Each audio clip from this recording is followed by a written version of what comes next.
Hi everyone. In this video, I'm going to discuss vector negation. And basically, you can think of vector negation as flipping the direction of a vector. Okay.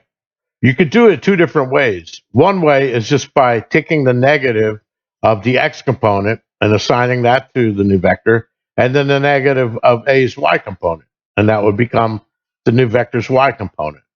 So, or you could multiply the vector times the scalar -1, which would do the same thing. So if we started out with this blue vector, which has a head at 3, 7, 3x, 7y. If we take the negative of that, of course, it's -3, -7, we would end up with this green vector. So we basically took this vector and flipped it to point 180 degrees in the opposite direction.